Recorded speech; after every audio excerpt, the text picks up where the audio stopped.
Greetings, fanboys and fangirls. Jared here with another review from Fanboys Forever, and today we're actually going to be having a look at the brand new Alien Superset from Lanard Toys, and this is a Walmart exclusive. This is one of their big holiday push toy items that you'll see probably like in the middle of the aisle or on an end cap. That's where I found it at my local Walmart. Anybody who's familiar with Lanard Toys knows that this isn't a collector's toy company. Lanard is all about micro budget kind of toy lines. It's giving you the most stuff they can for the least amount of money. And Lanard definitely has a place in my heart because I really do think Lanard is usually able to provide some really good value for the very, very tiny price that they ask for their merchandise.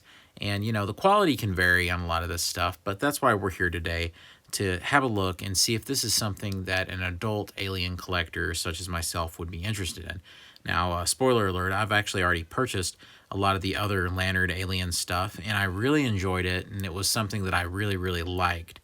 But this new set is kind of interesting because it is similar to what we have gotten before, but they actually have it sectioned off, and you get three sort of sets.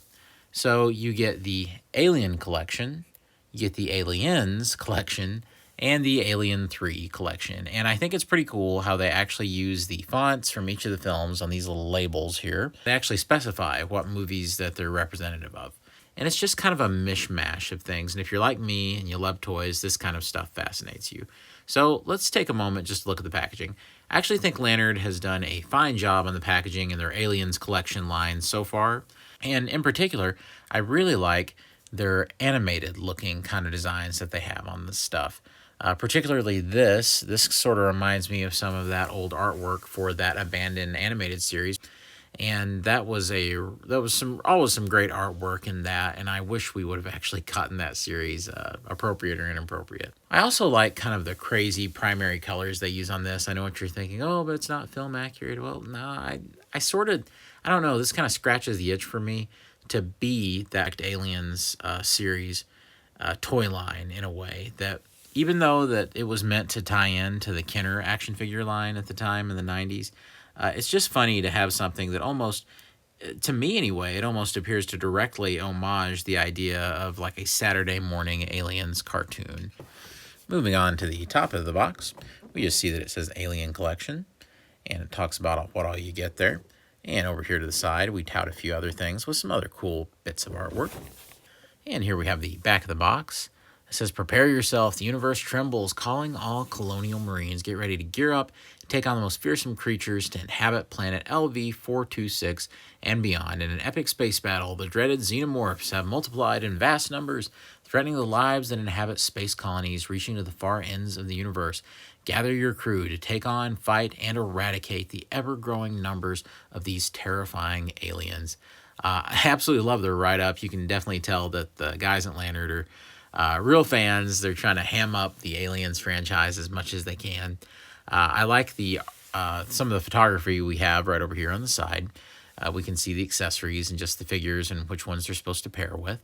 And I actually think this is really funny. It's actually a little kind of infograph. It says, get to know your Xenomorph. And it provides a visual to help explain the sometimes confusing life cycle of an alien Xenomorph. So without further ado, let's go ahead and get this thing out of the box and see what we're dealing with. And just so you see, if you so desire, you can take it out of the box and display it like this to where it's just kind of out. And we'll start out with the first film's figure set. I suppose that's the easiest way to do it. Just go movie by movie. This is supposed to be representative of the first film, Alien. And in it, we can see that we have three distinct pieces. We get the Xenomorph, and of course in that film there was only the one, or the big chap as he is sometimes referred to. And then right here we have the egg. I really like this thing because it is surprisingly detailed for this to be definitely a budget figure line. You can see that there's all sorts of great texturing and lots of cool like dry brushed paint work as well. So that's really cool to see. We also get a Facehugger, which is very appropriate for the first Alien film. And this actually has a surprising amount of sculpted detail for it to be from such a kind of, a budget line. And the tail can even be coiled around, and it's bendable, but there's no wire in it or anything, but it is very flexible. And then here we have what I suppose, or at least as best I can tell, this is supposed to be Kane, I guess, from the first movie, which would be John Hurt's character. Of course, he's in, the environmental suit, and he does have the facehugger over here, so I suppose he could be looking in the egg, and just like in the movie. So let's go ahead and get the obvious part out of the way, is that it's really going to be just pretty much all about the Xenomorph figure. And there's good reason for that, because this is actually a very finely detailed piece. You can see that, the sculpting is really tremendous on this. For it to be such a budget line, they have really gone out of their way to get some very intricate detailing going here. And not just on the body. Here we can even see we have the kind of tendrils that come out the back and the tail right here. But also the head itself, they've made sure that it's kind of the smooth head, which would be for the big chap from the first Aliens film.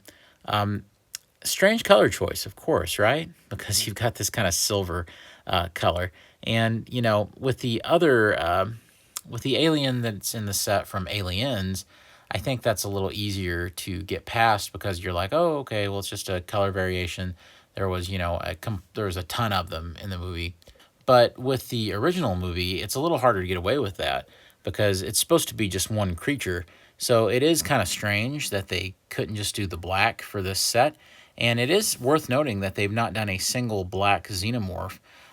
So that tells me that maybe, because Disney is, of course, the new corporate masters, the only way that they could be doing a line like this and selling it at Walmart is if they have kind of a plausible deniability about it being based on this R-rated film franchise. So it's like, okay, just don't do one that, looks like the movies. Make sure that they're in all kinds of crazy colors, and then you're good. I think something similar is happening with those slime eggs that I've reviewed here on the channel, and if you've not seen that yet, check it out at the link below. I really do think that that's what's going on, and I think that's why we are not seeing any kind of, black, traditional, more color on these guys. But for what it's worth, I really do like the weird, like, silver, beigey kind of look. It's really, I guess, more of a pearlescent kind of tone, but I do like it. Articulation-wise, we have really a surprising range.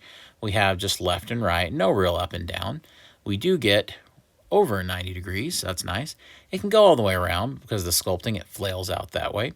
There's nothing at the elbow, which is probably the most disappointing thing about the articulation. We do get hinges at the wrists, though, so you can get the classic scene where it sneaks up on Captain Dallas in the vents. And we also get a full swivel at the wrist. We also get a really, really good kind of abdominal joint right there. So you can go way back and way forward like that. So lots of great crunch, lots of great side to side. We also get some really effective hip joints. They can go out kind of far without just disconnecting, and that's fine because, you can pop them right back in. So without them disconnecting, they can go about that far out. Would have been nice to have seen more, but keep in mind these are just on simple ball joints. Then up, there's not a whole lot of movement. You can get a kick that's about that good. That's about it. And then going back, you can kind of get it off to the side and get plenty. And it's the same with that forward kick. If you kind of swivel it up to the side, you can kind of get a better kick. But there's still not much there. You do get a single jointed knee, and that's not bad. You also get a hinge at the ankle. You also get a rotation, and that means you can kind of pivot it, working those two little bits of articulation together. Also in the back, one more bit of articulation, you just get a swivel at the tail. So surprisingly, for an extremely budget line of action figures, I actually think that this is an okay amount of articulation for this guy, on top of the incredible sculpt detail, which is really, really nice. We'll go with Budget Kane over here for a second. He's interesting. For one thing, these guys are definitely not newly sculpted pieces that are meant to look exactly like their film counterparts. Instead, it's a mix of things. You have some things that they've done to it to try to make it look as close to the movie as they could get away with without spending a lot on tooling. And then clearly there's other things that are completely reused. And I think most of the reuse comes from the Star Troopers line. And apparently Lanard has a big history of space and kind of space exploration, alien toys, all that kind of stuff, astronauts. So they have a big wealth of tooling to draw from. But it's just kind of, there's a few elements that are reused from that. So, but I think overall, though, I think they've done a good job of kind of cheating it into looking like that aesthetic from the first movie, especially down here. I think that this really does look like some of their weird insulated bodysuits. And I think that overall, the helmet looks very good. And I think that it gets away with it very nicely. You also have some okay articulation here. We can get the arms up about that much. We can go all the way around. We do have a swivel. We have a pretty good single joint right there. Nothing at the wrist. We just get a T-crotch down here for articulation, but his legs can go up way more than the aliens could, and then go back pretty far too, like that. We do get a single jointed knee. This one's hindered a little bit by this cord, but it's not too much. And nothing at the ankles. It's worth noting that if the helmet can come off, I don't know how to do it. I mean, I'm sure you could probably just pry the thing off, but I've not done that yet. I'm sure you could probably take it off. Maybe the head would turn around. I don't know. He does come with a couple of very basic accessories. I have no idea if these are newly sculpted or what. If anything's newly sculpted, I would say the accessories are, though, because they don't seem to go with him exactly. We have this kind of pulse rifle. We have this, which looks more like some kind of automatic weapon or blaster. And then, of course, every space explorer needs some kind of, sickle or hammer or something here, something to explore with. Maybe you can climb a mountain with this thing. Who knows? You can definitely tell that there's some funny reuse going on here because he's got two pegs that lead to nothing over here on the side. Even though you would be forgiven for thinking so, these weapons do not peg onto that in any way. So it's kind of funny that these are just kind of out. Overall, I like the alien portion of the set. I think it's pretty neat. Of course, it's not winning any awards for film accuracy, but the sculpt of the actual big chap there can't be denied. Looking very nice. All right, and here we have the Aliens set. This is probably the main draw of the package because this is where you actually get a vehicle type of thing. So let's go ahead and talk about what you get in this. Of course, you get a Xenomorph. This is a Xenomorph warrior, which are like the ones that we saw in Aliens, which are like the massive hordes of the creatures. The biggest difference is because of these big ridges on the head. The head is actually completely different. So you can see the head sculpt is far more like a biomechanical, and that goes in line with the visuals of that film. The body itself, I don't believe there's any changes whatsoever. I think it's exactly the same as the first one, which is fine because the bodies are very similar between Big Chap and the warrior aliens. Of course, they're quite a bit different in the way the costumes are made and things. But, for the purpose of kind of a lower budget action figure line, I think that this does the job nicely. I really like the deep purple. For some reason, I always like seeing Xenomorphs portrayed this way. I don't know what it is about this color that works with them so well in like a comic book or like a cartoon context, but there's definitely something about it that works, and I'm not sure what. I really do like the metallic look that they give the paint on this. So I think that this is probably my favorite paint scheme for one of the Xenomorphs in the set. Of course, it is the closest to the classic kind of deep black, so maybe that has a little something to do with it. The articulation is exactly the same as the previous Xenomorph, so we won't talk about it. And here we have the Colonial Marine, and I do mean Colonial Marine. Eat your heart out, NECA. Look at that. This is absolutely just a reuse of previous soldier figures that they've done, especially in the Star Troopers line and things. This is just a reuse. He seems to have less in common with the Colonial Marine, and I don't know, more like Starship Troopers or something like that. But it's fine. I mean, basically, all this is just something that will go in that. That's all the purpose it serves. I do think it's funny that they didn't paint his collar right there, so he has like this weird flesh collar. So that definitely throws his proportions off. The figure would look 10 times better if there was only that difference. But seeing as how this isn't even meant to really be a Colonial Marine, it does the job okay, I guess. I do like that it has the big shoulder pads, and the helmet at least sort of looks like it. I really wish that they had sprung for real sculpting to try to do a more authentic Colonial Marine. I think that this line would have been 10 times better had they at least given us kind of a cheap Lanard version of the Colonial Marine instead of just basically just rehashing something that they had laying around. So it's unfortunate, but I understand why they did it. He does have a blaster, and it is kind of an odd looker right here, but it's kind of triangular, I suppose, with the shape. That's it for his accessories. And articulation is incredibly basic. Left and right, up and down in the arms, and up and down at the legs, just T-crotch right there, and that's it. So here's the main draw, probably, of the set. It is the exact same thing we got previously, minus the absolutely bizarre screws that kept the legs in. So thank goodness they didn't do that this time with the previous release of this.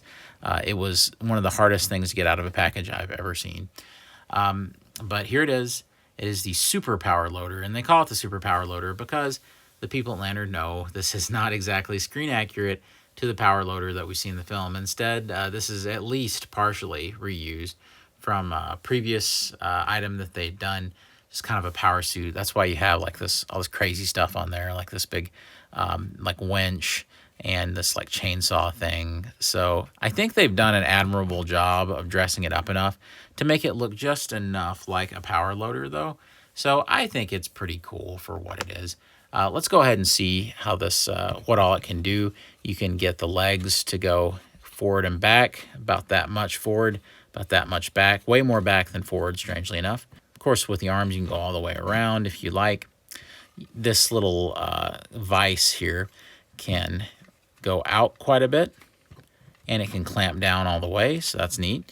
You can definitely get a Xenomorph in that grip because it's a pretty tough grip. With the chainsaw, you can sort of flex it around just on that screw right there. And this arm, of course, can go all the way around. And then up here, we have kind of a spotlight. And then we have this gun that pops out. You can see it right here just to get a better look at it. I actually think this is pretty decent sculpting on this thing. And I like the ammo belt feeding into it. On the back of the Super Power Loader, we can see that we just have a point that we plug that into. You can flex this around on the ball joint. So it doesn't look so bad. All right, let's go ahead and see if the Colonial Marine fits in there. I guess we just kind of have a clip that goes around his waist. We put him in, and we get his legs in there. And it's actually way harder than it needs to be to try to get his legs in these because his legs are bowed out. And because of that, it's kind of difficult to kind of lead them through. But we bring this down, and it just kind of sets over him. There's nothing to kind of keep it in place. And there you go. That's your power loader. Let's just see if this clamp here will actually be able to hold a Xenomorph. All right, let's see how this works. So we'll take the Xenomorph like this, and yep, you can hold him no problem. So that's actually pretty cool. All right, and moving on to the glorious finale of the Lanard trilogy, we have the turret gun, we have a Weyland Yutani Commando, and we have the dog or ox alien, depending on which version you subscribe to the film, in a very bold color choice. Bright, bright orange. So here we have our Alien 3 set right here. It's interesting. Of course, these sort of turret things, you know, we kind of have things like that in the around the finale of the third Alien film, but they're more of a staple for the deleted scenes of Aliens. So it's kind of interesting that they put it with this, but, you know, there's not a whole lot of rhyme or reason, I suppose. Speaking of the turret, we'll just have a quick look at it. We just see that it's screwed in there in the bottom, and this whole top can swivel. We see that we do get a Colonial Marine sticker right there, so I do appreciate that. And that's already applied for you. See that we just have the legs. You can't bring them out or do any kind of articulated movement with those, and there's nothing that launches from it. I think it would have been neat if maybe this was a spring-loaded kind of device. Moving on, we have the Weyland Yutani Commando. I've always really liked the Weyland Yutani Commandos from the end of Alien 3. It's something that is kind of a glimpse of some really brilliant science fiction, just costume design in the film that I wished would have been in more of it. It certainly is a very imaginative design, and they've done an okay job of at least giving you the vibe of that design, the way that they painted this sculpt. I really don't know if this is a new sculpt that they've done specifically to look like the Weyland Yutani Commandos, but I do like their color choices, and I think they did a good job with that. I think the helmet might be a little strange, and I certainly wish that they had gone with like a full face mask that actually had the goggles like in the movie. But one good thing about this guy is he's pretty articulated. He does have a little bit of left to right at the head, but it's hindered by this collar. You do get plenty of articulation at the arm. You can go all the way around. You do get articulation at the elbow. You also get a single joint. There's nothing at the wrist. There is a swivel at the waist. You also get a T-crotch right here, but nothing to the sides. You do get a single joint at the knees, and you don't get anything down at the ankles. So overall, he's actually fairly articulated, and I think that's great. I just wish that he'd had the goggles and the kind of breathing apparatus thing that they have in the movies. He also has this accessory. It's the one that he gets, just his Weyland Yutani Blaster. Funny how all the guns are blue in this. Once again, I think that points to a compromise about some of the violence and things, especially since these are Walmart items. I think probably they're trying to make sure that they don't embroil themselves in any kind of controversy.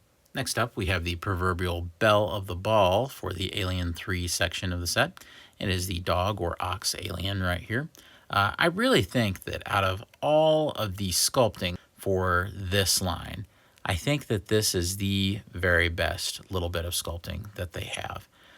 They have really, really done a great job of doing an absolutely legitimate version of the dog alien from Alien 3.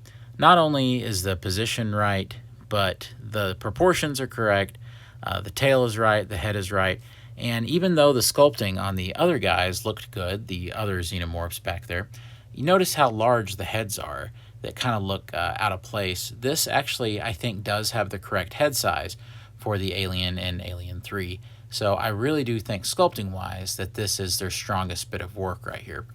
Articulation, I can't really say the same, but we'll get into that. He does have the best head of all of them, which I think was very good because they actually give it a hinge so he can look all the way down and all the way up. It's so important to have that because he needs to be able to do this as he's going to be down on all fours, unlike the other aliens. Also, we do have a ball jointed tail right here, so that's really good. You can get all kinds of great poses with that. There's more of a blade at the end of his tail. And then at the arms, we do have hinges at the shoulders, which can go out pretty well, actually. So you can get right at a 90-degree angle. You can go all the way around with these, but keep in mind that you're going to run into a little bit of the shoulder pad right there, but it's not too much of a big deal. We do have a hinge at the elbow, which is something the others did not have, and even a swivel. And that means that you get lots of posability for this front part because there's even hinges down here at the hands. You see how much range you get there? Of course, for all of the great articulation that we get in the front of the figure, this comes at a great cost for the bean counters at Lanard, because if we go down here, we just have a simple T-crotch and nothing in the ankles and nothing in the knees. So that's all you get. But here's the great thing. If you look at how this creature moves in the film, you get more of just this kicking back with the legs, while the arms are kind of articulating more as it's doing things. And any kind of action scene you have, you're going to be using these, and the legs in the back will just kind of be an afterthought. So I really think that this is just the best sculpting work that they did in this set. I think it looks really great and is second only to the excellent Alien Queen, which they also have a version of for the holidays, which is in red, and hopefully I'll find that soon and we'll be able to do a review. Here we have the whole merry band of the Alien Superset from Lanard, that I think that these are pretty good. And I know what you're thinking. Have you lost your mind? I knew you guys loved everything. This is crazy. You guys are never critical about anything. No. I realize that this is like budget figure territory, but guys, this is $20. All right, seriously, look at this. Just for a second. I know that these are like super cheap figures. You get 1, 2, 3, 4, 5, yes, 6 articulated figures. That's nothing to sneeze at. But not only do you get 6 articulated figures, you also get a pretty serviceable little vehicle with the super power loader. You also get the turret. You also get the alien egg and the little facehugger. So really, when you think about it, not only are you getting 6 figures, but you're also getting like 3, 4 extra items as well. So it's pretty much a 10-piece set. That means for each of these things, you're pretty much paying $2. And I know that some of the things in this aren't worth much more than $2. There's some big disappointments.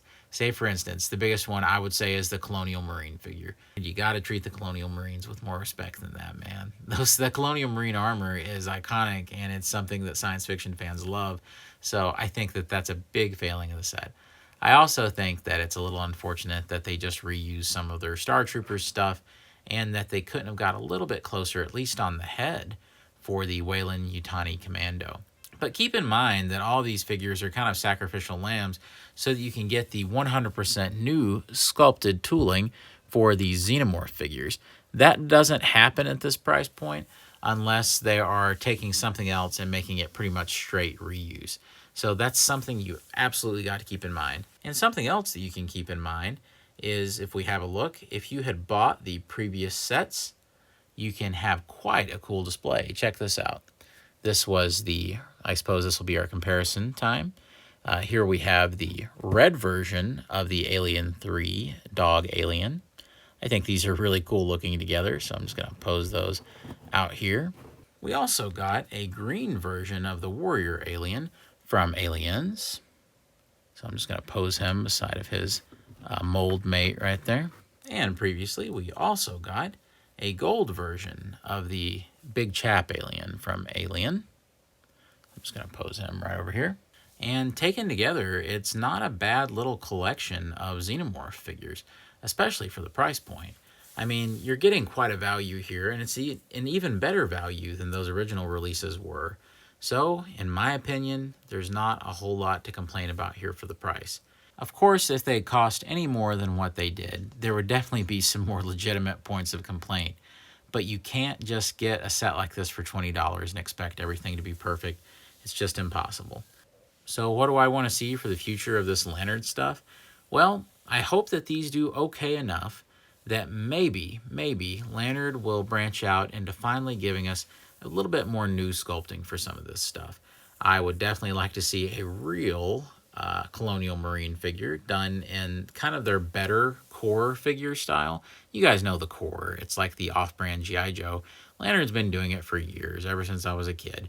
So I would love to see them do one in their newer style, because honestly, some of those new core figures, not all of them, but some of them are very comparable to some of the more modern military 3 3/4 figures that we see. So I'd love to see that. I think that that's the next step. If they could really push army building on some of those Colonial Marine type of figures, I think that they could really have something pretty lucrative, and I think collectors would appreciate that as well. Do I suggest the Alien Superset? Oh, of course I do, yeah. This thing is hilariously fun. If this isn't your kind of thing and you're a strictly film-accurate person and you think, well, $20 could just go towards my next NECA figure for an Alien or a Predator, then don't buy this. It's not for you.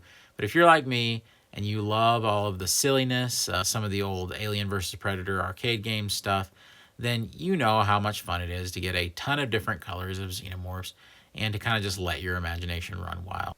So keep in mind, if you're looking for just a cheap thrill while you're out at Walmart, or just something fun to give a kid and your family at Christmas, then I don't think you could go too wrong with paying $20 for this fun little set. I appreciate the guys at Lanard, and I think they do a pretty good job with what they have to work with and for the price point that they deliver these kinds of toys on. So anyway, guys, hope that you all have enjoyed this video today. If you want to see more Alien reviews or content like this, then please let us know below. Of course, we'd be happy to oblige. Hopefully, we'll be finding the Alien Queen pretty soon. That's the red version. Of course, I already have the purple version. But if you'd like to see a review of that, let me know down below. And of course, we would appreciate any and all new subscribers. And we are so appreciative of all of our previous subscribers, and we want to welcome anyone who's new to the Fanboy family. We'd love your help, and we need your help to keep the channel going. Guys, thank you so much, and as always, be safe out there. God bless you and yours, and I'll see you on Fanboys Forever. Take care. Special Merry Christmas wish to Sam Walton, looking down proudly on his latest offering for Christmas. And just remember, in the toy aisle, no one can hear you scream.